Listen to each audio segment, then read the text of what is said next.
Hello, welcome to all of you. I would like first to thank the organizers for this invitation to virtual conference TACOS. My talk today will concern a question on the approximation of cohomology of quasi-holomorphic line bundles. So let me first introduce a question. So you take X to be a compact complex manifold, and you consider, as usual, the Chern cohomology groups HPQ BC of X into C, just the kernel of del and del bar modulo image of del del bar in each by degree PQ. And then you have the following basic observation that was made by Laurent Leng in his PhD thesis in 2002. So you take a class gamma in H11 Chern of XR and a 1-1 form U representing gamma.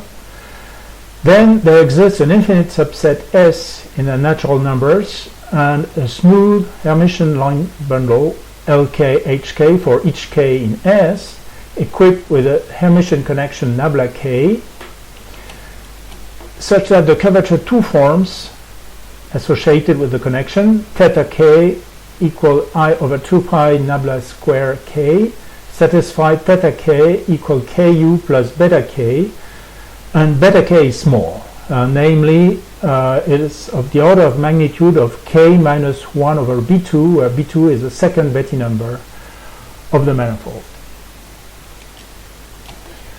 And this is a consequence of Kroneker's approximation theorem applied to the lattice H2 of XZ embedded in the Durham cohomology H2 of XR. In fact, the form beta K can be chosen in a finite dimensional space of the smooth closed 2 forms, which is taken to be isomorphic to the second Durham cohomology group. Here you have the picture, so you see the lattice points, and here on that red line you have the multiples of the given 1-1 form U, and then for suitable values like theta 1 and theta 5, here you have lattice points that are extremely close. So you take those close points and then you get line bundles which precisely have the corresponding forms theta K equal Ku plus the small error here as a curvature. And then of course if you take the square of the connection, the 0-1 part of the connection, then you get nabla 0-1 square is equal to the 0-2 part of theta K, which is the same, because the U is of type 1-1, is the same as beta K 0-2, and therefore this is small as K goes to infinity. Therefore, when K goes to infinity, the line bundles LK are closer and closer to be holomorphic. Now, we are going to consider the spectrum of the Laplace-Beltrami operator. So denote by box bar K equal del bar K star plus del bar K star del bar K to be the complex Laplace-Beltrami operator of this line bundle LK-HK nabla K with respect to some fixed Hermitian metric omega on X. And then you can also twist with an extra holomorphic vector bundle E, and you have exactly an analog operator for those sections in LK tensor E. Here E, HE is a holomorphic Hermitian vector bundle of arbitrary rank R. And we are interested in analyzing the discrete spectrum of this box bar operator. Since the curvature of theta K here is Ku, in fact, the curvature goes to infinity, and it is better to renormalize and consider instead the 1 over 2 pi K box bar K PQ in each by degree PQ.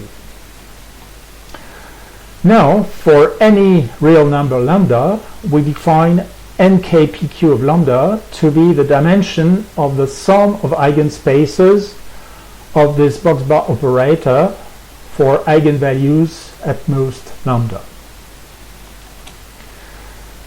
And we also consider the eigenvalues uj of x of u of x with respect to the base Hermitian metric omega of x at any point x in capital X, ordered in such a way that if S is the rank of u of x, then you start with the largest eigenvalues in absolute value, and after S, of course, because the rank is S, the eigenvalues are 0.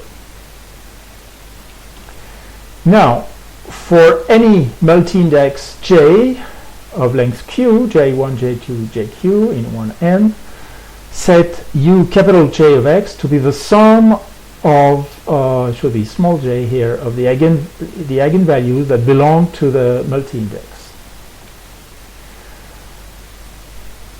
Now we enter into the spectral theory, so we consider the spectral density functions, which we denote by nu u and u bar u, defined by 2 to the s minus n times the product of the absolute values of the non-zero eigenvalues divided by a gamma function, gamma of n minus s plus 1, time a finite sum actually of the positive parts of lambda minus sum of 2pj plus 1 times the absolute value of uj raised to power n minus s. And here, for the exponent equal to 0, we have an ambiguity when you have 0, so you have to define what is 0 to 0. And for nu u, you take 0 to 0 to be 0, while for nu u bar, you adopt a convention that 0 to 0 is 1. So in that way, you get a monotonic function which is continuous on the left for nu u and continuous on the right for nu u bar. Then theorem, this is one of my main results from long ago, 85.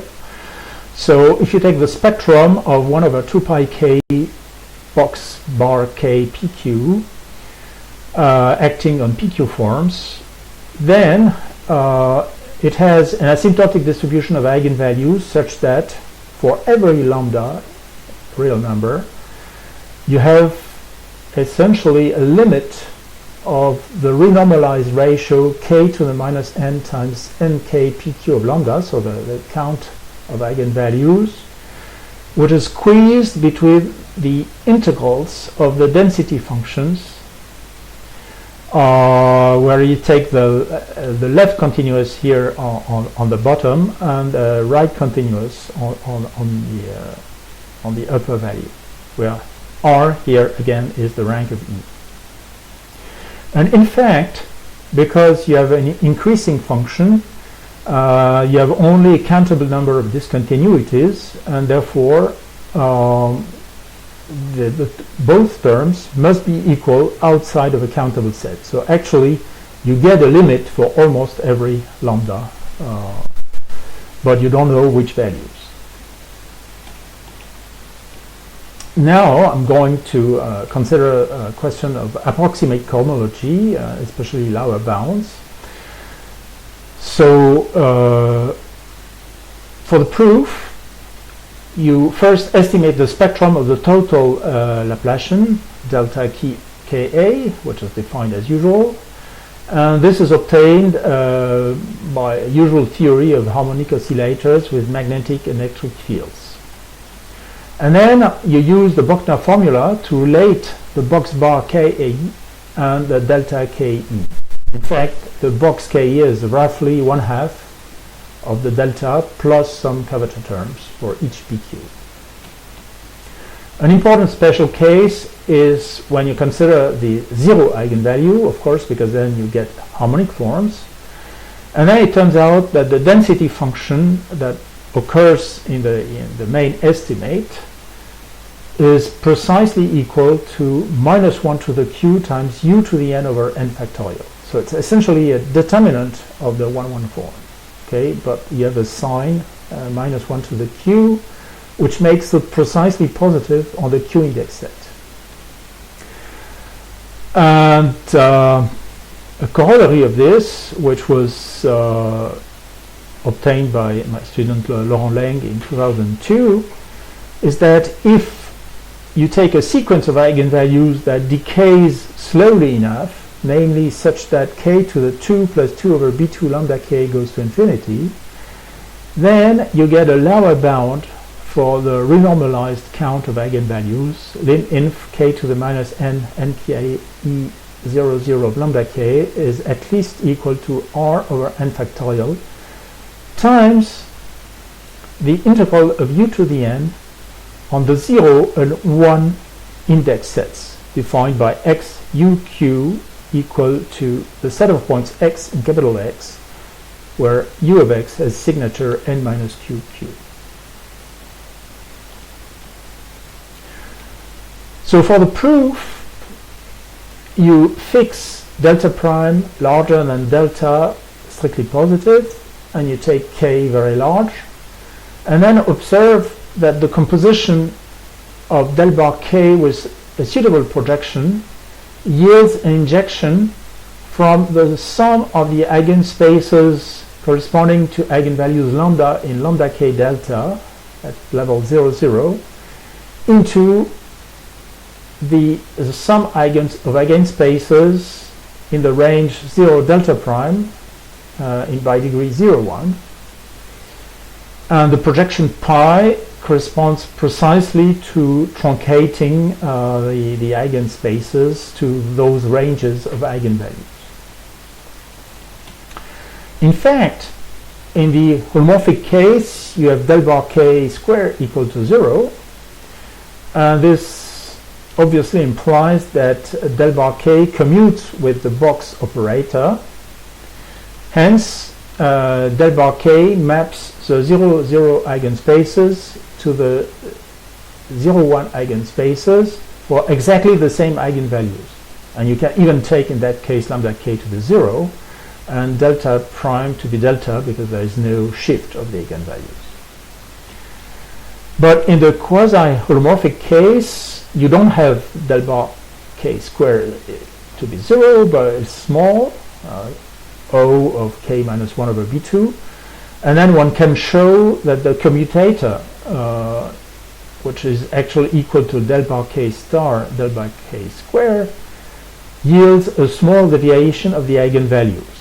And so starting from that range lambda k delta, you reach a range lambda k minus epsilon delta plus epsilon, but actually epsilon is less than minimum of lambda k and delta prime minus delta, whence the injectivity. And this implies that the dimension here, which is of course of magnitude nke01 of delta prime, is at least equal to a dimension on the left hand side, which is the difference between n00 ke delta and n00 ke of lambda k. If you switch terms, then you get a lower bound for the n00 ke of lambda k in terms of n00 ke of delta minus n01 ke of delta prime, which essentially, because you have now the spectral estimate of these dimension counts, precisely provides the Morse inequality that we are looking for. Okay, now I would like to state a conjecture on transcendental holomorphic Morse inequalities. So you pick an arbitrary 1-1 class in the Botchan cohomology group, type 1-1, and then the volume of that class, volume of gamma, should be at least equal to the supremum for all representatives u in the class, smooth, of the integral on the index set corresponding to indices at most 1 of u to the n. You might eventually hope for an equality, which would be an even stronger conjecture.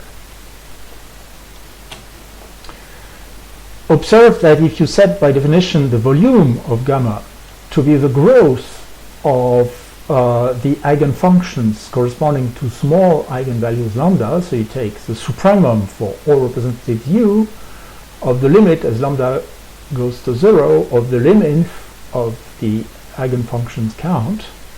So if you take this as a definition of the volume, then actually you get a theorem, because this is just what I explained before. So in that case it would be a theorem. However, in general you define the volume of a class in a different way. More precisely, you set the volume of gamma to be 0 if gamma doesn't contain any positive current t, and otherwise you set the volume of gamma to be the supremum of the Jean-Pierre masses t to the absolutely continuous part to the n for all possible currents t in the class, if there are any such currents. And then when you take such a definition of the volume, then it's not even clear that you have currents under the assumption on the index integral, and therefore it's actually a conjecture in that case.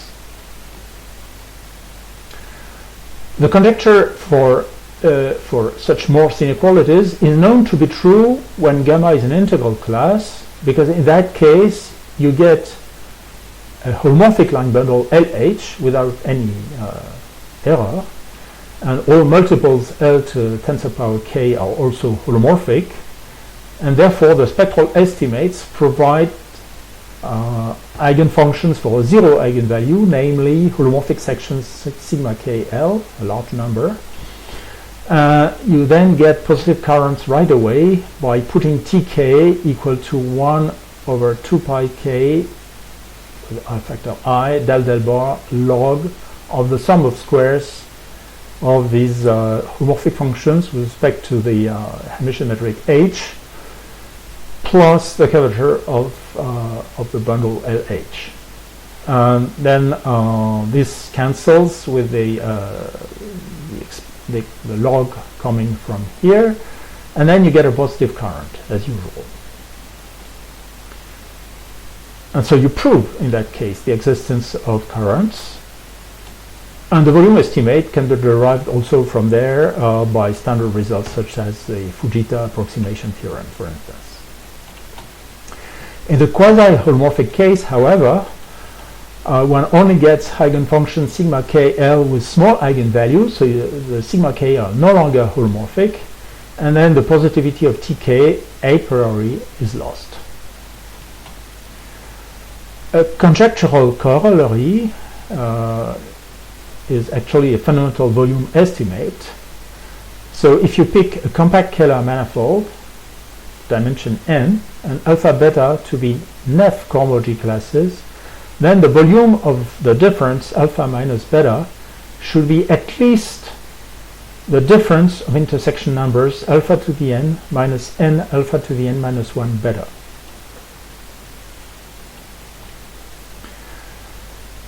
The proof of this conjectural corollary is a simple derivation from the main conjecture by an elementary symmetric function argument. In fact, you can prove a pointwise inequality of forms, namely the characteristic function of the one index set multiplied by alpha minus beta to the n is at least equal to the difference of alpha to the n minus n alpha to the n minus 1 beta in terms forms, pointwise. And then you integrate and you get the corollary. Again, the corollary is known when gamma is a difference alpha minus beta of integral classes, because then you have the Morse inequalities, the full force of it. This was observed in my original work in 93 and independently by Trapani in 93. Recently, this volume estimate for transcendental classes has been established by David Nystrom when X is projective. This is done by using approximation by ample divisors and using deep facts on Jean-Pierre operators and Perron upper envelopes of logarithmic functions. Xiao and Popovici also proved in the Kähler case that when you have a positive difference of these intersection numbers, then actually the volume is strictly positive, and namely this means that alpha minus beta contains a Kähler current.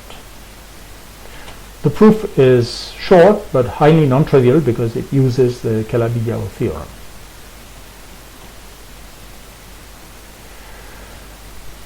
Now I'm going to introduce a new idea that could possibly tackle this problem, and so we want to investigate positivity of classes for general compact manifolds. Obviously, non-projective varieties do not carry any ample line bundle, but in the Kähler case you may sometime use the Kähler class omega, any Kähler class in H11 of X R, as a substitute for polarization, although the class need not be integral. But what for non-Kähler compact complex manifolds? Well, I'm going to discuss some surprising facts. At first, every compact complex manifold carries, in some sense, a very ample complex Hilbert bundle that is produced by means of a natural Bergman space construction. And second, the curvature of this bundle is strongly positive in the sense of Nakano and is given by a universal formula. Of course, they are highly non-algebraic in some sense, so you will see how you can construct such Hilbert bundles. You have to be very cautious about them. So in the cycle of this lecture we want to investigate the construction, and after this we will look for potential applications, especially to transcendental holomorphic Morse inequalities. So first you have to consider the idea of Kähler to introduce tubular neighborhoods. So fix a compact complex manifold capital X, dimension n, and denote by x bar its complex conjugate. So you just replace the almost complex structure j by minus j in such a way that now the holomorphic functions on x bar are just the conjugates of holomorphic functions on x. Then the diagonal of x times x bar is totally real. X bar as a set is just the same as x. And by Grauert we know that this diagonal possesses a fundamental system of Stein tubular neighborhoods. So for this, assume that X is equipped with a real analytic Hermitian metric gamma. So now gamma is a 1-1 form, not necessarily closed, so it defines Hermitian metric, and we assume that it has real analytic coefficients. Then you can look at the geodesic exponential map, which I denote by X, from the tangent bundle of X into X times X, which to a point Z and a tangent vector C in the corresponding fiber of the tangent bundle associates the corresponding geodesic curve of initial tangent vector C. You follow that geodesic curve during time t, and then you get fc of tc. And the exponential is obtained at t equal to 1. Okay, so this is the usual definition of the exponential map. Of course, it's defined by a second order differential equation, which I will not explain here. Now we also consider the holomorphic part of the exponential. In fact, the exponential map is real analytic by my assumption, so in terms of xi, it can be expanded as a convergent power series, sum of a alpha beta of z, xi to the alpha, xi bar to the beta, and you take the holomorphic part to be simply the holomorphic terms in xi. This is of course uniquely defined because of the real analyticity. And the holomorphic part in xi is again convergent. Of course, the coefficients a alpha 0 of z are only real analytic, so you don't get something that is fully holomorphic. It's only holomorphic in xi. But if you take the differential in xi, then of course it's equal to the identity, and so it's the same for exponential and holomorphic exponential. And so xh is a diffeomorphism from a neighborhood of the zero section of tx to a neighborhood b prime of the diagonal in x times x. And with the identification of x bar to be the same diffeomorphically to x, you can define log h, so the holomorphic logarithm, to be just the inverse diffeomorphism of the xh. So it identifies conversely a neighborhood of the diagonal x times x bar to a neighborhood of the zero section in tx. And then you define u epsilon to be a tubular neighborhood by requiring that the norm of the vector that you obtain, log hc of w, with respect to gamma is strictly less than epsilon. Then one can check that for epsilon small u epsilon is Stein, and that the first projection u epsilon to x is a real analytic locally trivial bundle with fibers bilomorphic to complex balls. So here is the picture. Okay, so you have x here, the complex conjugate x bar, I denote by z the coordinate or the point in x, and w the point in x bar. And then the slices, so u epsilon is defined in such a way that the slices u epsilon z here are bilomorphic to balls. But of course the variation of this set of balls is not holomorphic. In the special case x equal to Cn with a flat metric, of course you simply have that u epsilon, a set of points zw such that z bar minus w in norm is less than epsilon, and then all balls are identical in size with a center at point z bar. This is of course Stein, because if you take z bar minus w square, then you get z square plus w square minus 2 times the real part of sum of zj wj, and this real part is pluriharmonic. Now you consider the two projections from this tubular neighborhood u epsilon, which for simplicity of notation I denote by p first projection and p bar second projection to x bar. Here is the picture. Okay, so you have p, which is projection to x, p bar to x bar,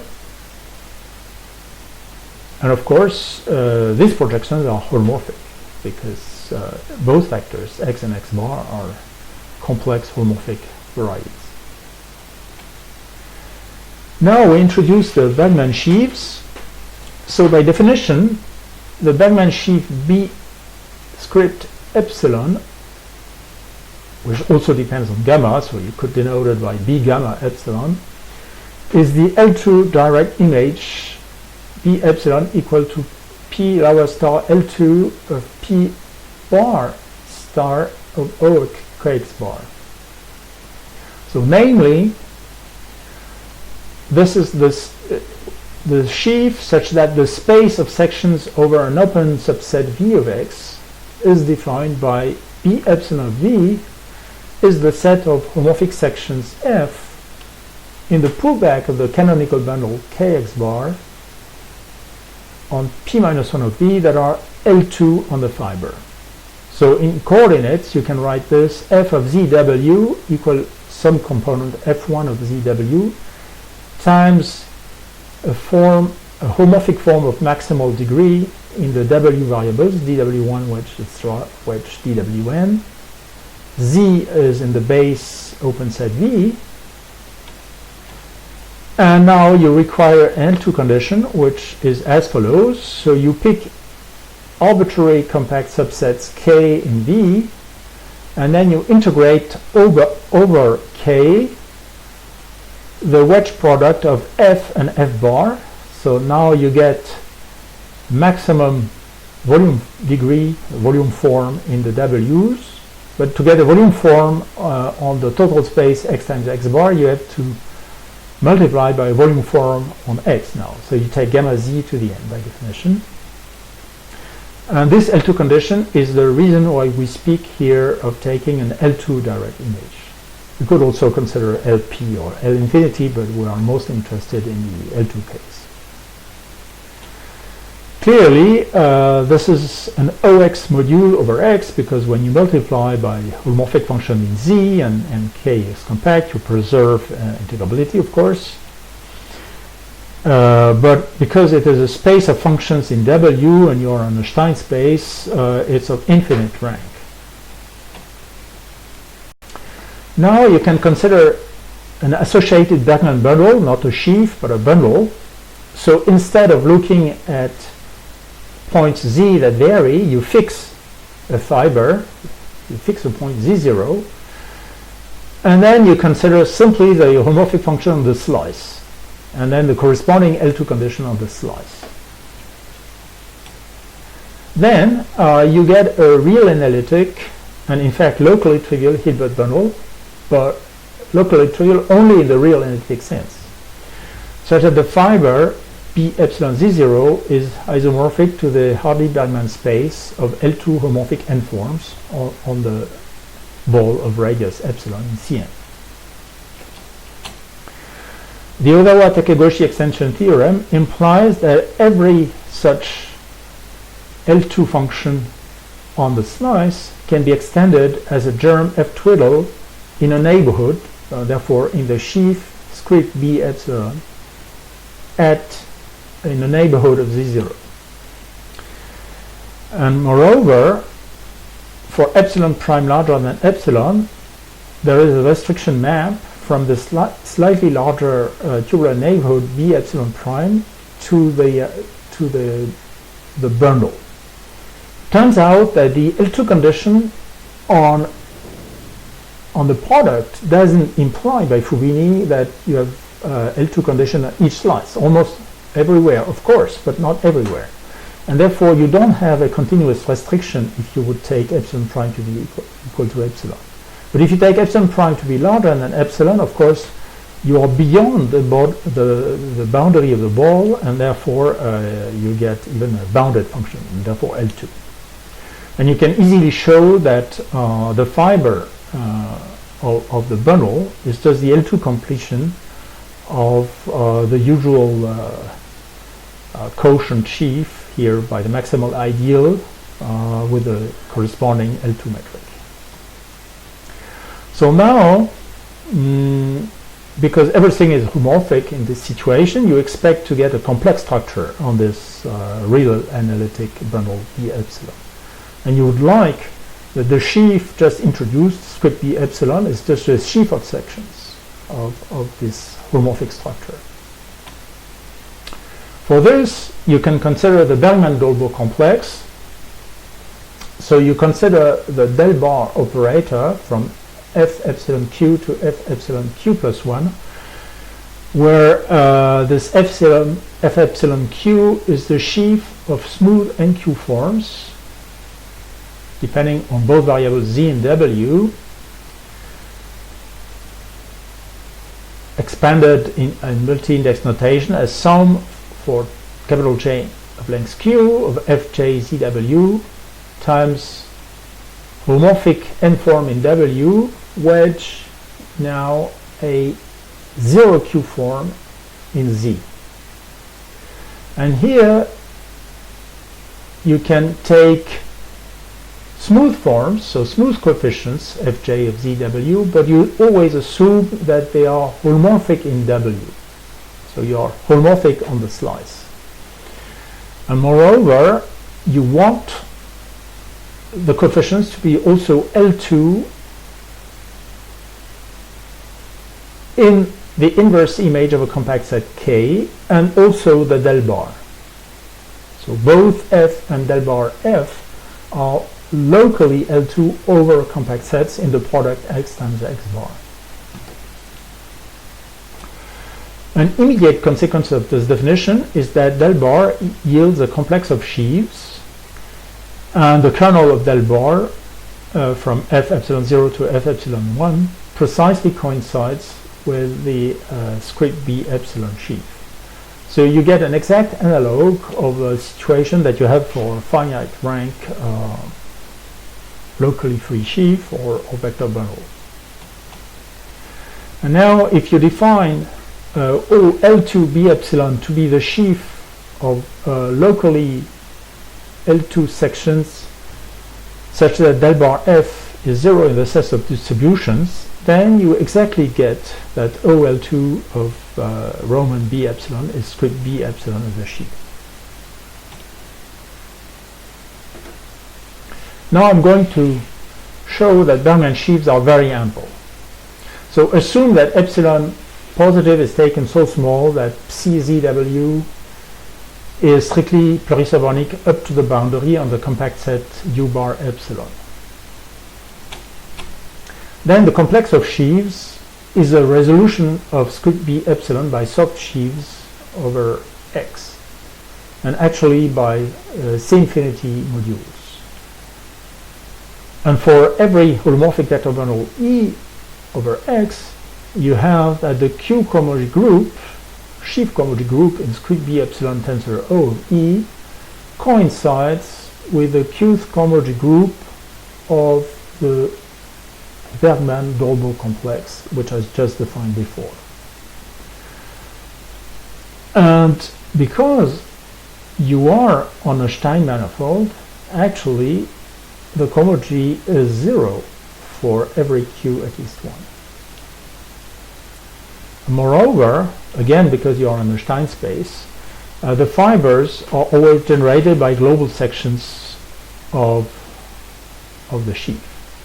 So in some sense, well, you can also generate one-jets. So in some sense, B epsilon is a very ample holomorphic vector bundle, as a Hilbert bundle of infinite dimension.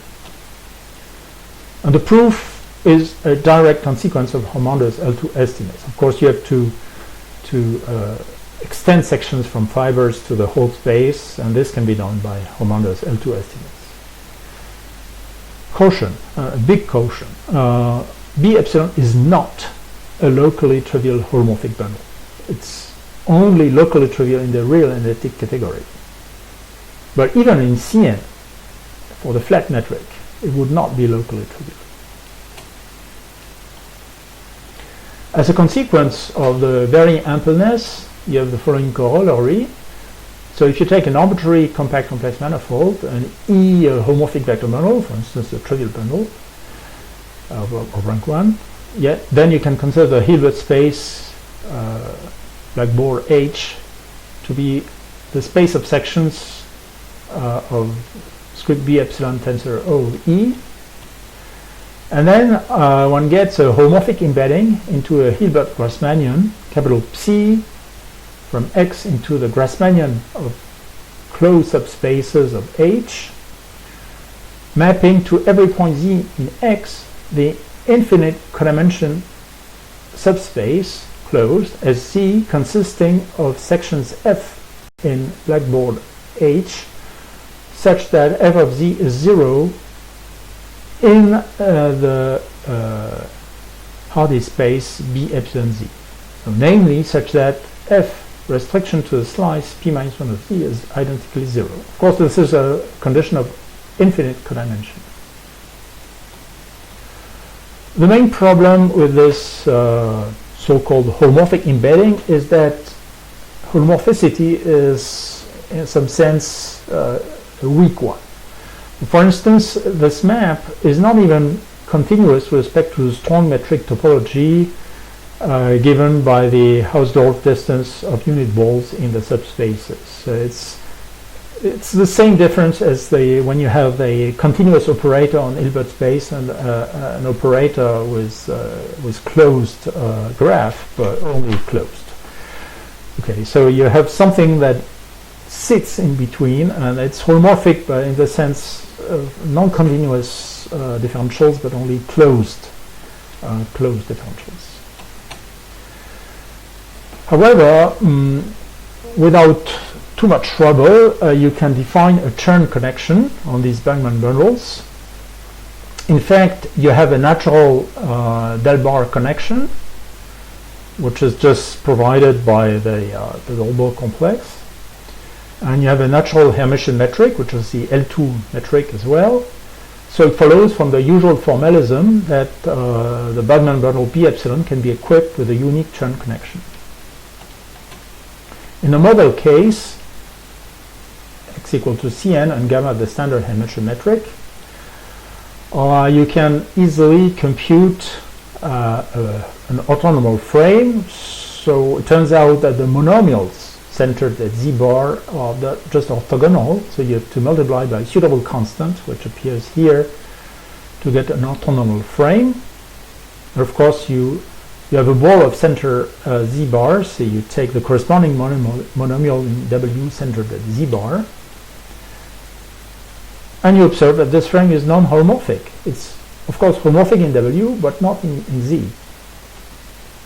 And therefore, it's highly non-locally trivial, and you get a 0-1 connection by computing actually the derivative with respect to z bar, which stand as follows. So because of the square roots, you get this formula. So nabla 0,1 of E alpha is actually a sum with some constants here, a square root of alpha j times length of alpha plus n times dzj bar tensor a monomial in which you have decreased here in the zj direction, you have decreased the coefficient alpha j by 1.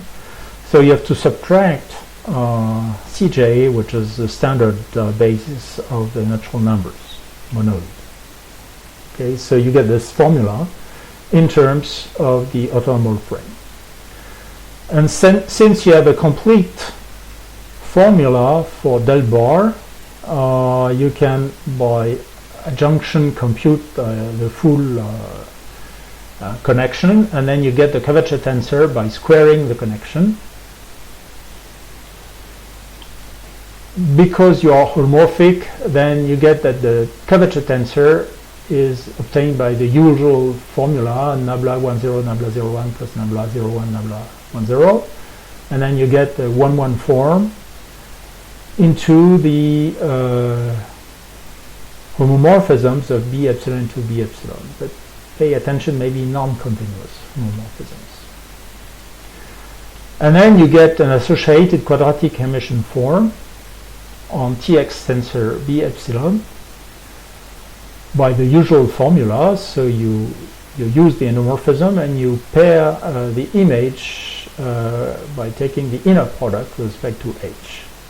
So you get an associated quadratic Hermitian form on Tx tensor b epsilon associated with every tangent vector v in Tx and every fiber vector xi in the Bergman space of infinite rank. Recall that by definition, one say that a curvature tensor is Griffiths positive if that quadratic form is strictly positive on decomposable tensors v tensor xi, and you say more generally or stronger sense that it is Nakano positive if you have strict positivity for all tensors tau, so not just decomposable tensors but also the sums of decomposable tensors. And now in the flat case, x equal to Cn, well, flat in terms of the base metric on x, a simple calculation of the square of the connection in terms of the orthonormal frame E alpha leads to a completely explicit formula. And so you get curvature quadratic form. Theta epsilon twiddle of V tensor x C is given by the sum of squares here, which is of course quadratic in terms of V tensor x C. And you see you only have positive terms, so it's easily seen to be Nakano strongly positive. And so consequence, in Cn, the curvature tensor is Nakano positive. One should observe, however, that this quadratic form is an unbounded quadratic form with respect to the standard metric. And the reason is that the coefficients here go to infinity as alpha runs over all multi-indices in natural numbers.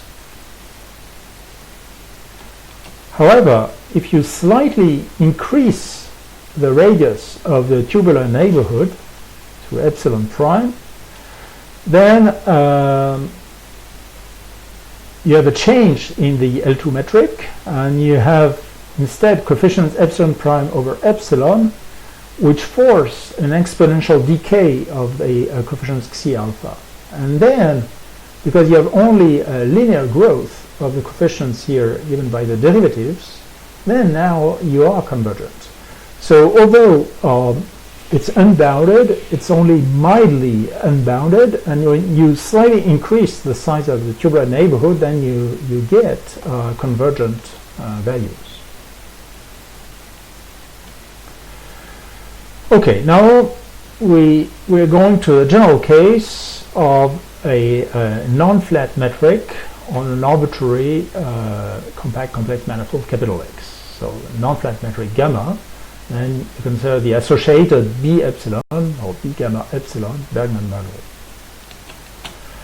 Then one can see that the curvature is given by an asymptotic expansion theta twiddle epsilon, which is a sum of a leading term which starts by epsilon minus 2 times q0, and then lower order terms with coefficients qp and epsilon to the minus 2 plus p. And here q0 is a universal term, so it's exactly the term that we computed in the case of Cn. The other terms are all real analytic, and in fact one can see that q1 depends only on the torsion of gamma, and q2 depends only on the curvature tensor of gamma, and possibly the torsion. But in the Kähler case you have no torsion, and therefore q1 is 0.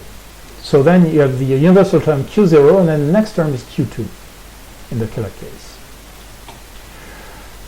The consequence of the above formula is that, of course, the main term is dominant for epsilon small, and therefore B epsilon is strongly Nakano positive when epsilon is small. Well, I'm going to be rather fast on the proof of this asymptotic expansion. The formula in principle is a special case of more general results proved by Wang Shu that deal with arbitrary families of strongly pseudoconvex domains. So in my case I have just balls, and there is a general formula by Shu on the general case. However, it's not completely explicit. In the case of balls, of course, you can compute the Taylor expansion of the exponential and log diffeomorphisms, and then you easily compute the perturbation with respect to the model case Cn, and you get the formula. Now I'm coming back to holomorphic Morse inequalities using these concepts. So again, you take X to be a general complex manifold, and gamma 1,1 Botchan class, and U some smooth form representing gamma. As we have seen already, one can find a sequence of hermitian line bundles such that their curvature forms, there are two forms, theta k, are equal to ku plus a small perturbation beta k. However, you observe that because U is of type 1, 1 and theta k is closed, you have necessarily that del bar of the 0, 2 part of beta k is 0. And as the tubular neighborhood is Stein, if you take the pullback, I've forgotten here, pullback of beta k to 0, 2. So this can be solved as a del bar eta k. And therefore, if you take Lk twiddle to be the pullback by the first projection of Lk, this becomes a holomorphic line bundle when you equip with a connection, which is the pullback of the connection nabla k minus the solution eta k of this 0,2 equation. And then you get a holomorphic line bundle, and the curvature form is now up to minor error terms almost equal to k times the pullback of the projection of U. And then two possibilities emerge. You could consider the approximate holomorphic sections, not exactly holomorphic, but they are eigenfunctions for small eigenvalues provided by Lang's method. Of course, the pullback is not exactly holomorphic, but now you are Stein and you have a holomorphic bundle, so you can try to correct by solving a del bar equation and to get actually holomorphic sections. Or you could deal with the Hilbert Dolbeault complex, which is the L2 direct image of these holomorphic bundles, and try to use Bergman estimates instead of dimension counts. Of course, in the standard case, you have finite dimension, and here you have Hilbert bundles. So you should use some sort of Hilbert dimension, probably, like in the ATIA L2 index theorem. You probably have to count with respect to Hilbert space in some sense. I don't know exactly what to do in that case, so I will only suggest that younger generations try to push further these ideas and possibly solve the transcendental holomorphic Morse inequality conjectures. Well, this looks like a promising approach. Another potential application would be the invariance of plurigenera for polarized families of compact Kähler manifolds. Then you consider a proper holomorphic map defining a family of compact Kähler manifolds. You assume that there is a polarization, namely a closed form omega on which is positive definite on each fiber, and then you expect the plurigenera, namely the dimension of space of sections, to be independent of T for all multiples n. The conjecture is known to be true for a projective family. Hsu and Kawamata have proved it in 98 for the case of varieties of general type. And then Hsu and Pound a bit later in the arbitrary projective case, not assuming general type. The proof is based on an iterated application of the Ozawa-Takegoshi L2 extension theorem with respect to an ample line bundle script A on the family. Of course, in the compact Kähler case, you don't have an ample line bundle, but then you have this very ample Bergman bundle, which I just introduced. So an idea would be to replace the use of the ample line bundle A by a use of these Bergman bundles. I've made some calculations. What you need is to replace the curvature of A by the curvature of the Bergman bundles, and the difficulty is the unboundedness.